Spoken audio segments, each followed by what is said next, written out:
በስመ አብ ወወልድ ወመንፈስ ቅዱስ አህዱ አምላክ አሜን።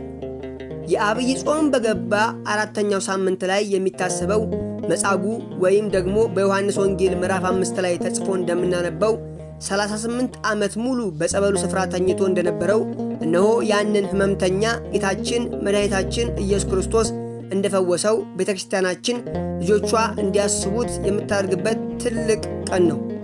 ይህም ለምን ቢሉ ጌታችን ወደዚህ ዓለም የመጣበትን ምክንያት ሲናገር ለድሆች ወንጌልን እሰብክ ዘንድ ቀብቶኛልና፣ ለታሰሩት መፈታትን፣ ለዕውሮች ማየትን እሰብክ ዘንድ፣ የተጠቁትን ነፃ አወጣ ዘንድ፣ የተወደደችውንም የጌታን ዓመት እሰብክ ዘንድ ልኮኛልና።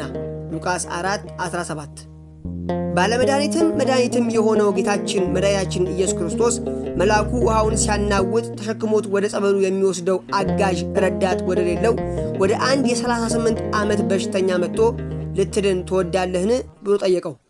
38 ዓመት ሲኖር ከሰው እርዳታን የሚጠብቀው አንድ ቀን ተሸክሞት ከጸበሉ የሚጥለውን ክንድ የሚናፍቀው መጻጉዕም የብዙዎቻችን የነፍስ ቁስል የሆነውን መልስ እንዲህ ሲል መለሰለት።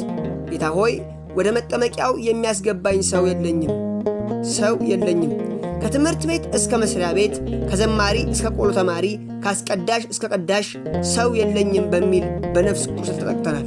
ክርስቲያኖች ሆይ 38 ዓመት ካልጋ ላይ ሳይነሱ በሕመም ምክንያት መተኛት ምንኛ የሚሆን! ሰዎች ተፈውሰው እየወጡ እያዩ ከበሽታ ግን አለመዳን ምን ያህል ይከብድ ይሆን? ምናልባትስ መጻጉዕን 38 ዓመት ሙሉ አልጋ ላይ እንዲተኛ የሆነበት ምክንያት፣ የመዳኑ ሰዓት የረዘመበት ምክንያት ከእግዚአብሔር ይልቅ ሰውን ተስፋ ማድረጉ ይሆን? እግዚአብሔርን ተስፋ ቢያደርግ ኖሮ ምናልባትም ቀኑ ያጥርለት ይሆን? ተወዳጆች ሆይ ቤተክርስቲያናችን በዚህ በአብይ ጾም ይህን ሳምንት መጻጉዕ ብላ የሰየመችበት ትልቁ ምክንያት ብዙ ምክንያቶች ቢኖሩም ከታሰርንበት እስራት ማለትም ሰውን ተስፋ ከማድረግ ጽኑ በሽታ እንላቀቅ ዘንድ ነው። ለኑሯችሁ፣ ለጓዳችሁ፣ ለኪሳችሁ፣ ለልጆቻችሁ፣ ለሕልማችሁ ክርስቲያኖች ወይም ማንን ተስፋ ታደርጋላችሁ?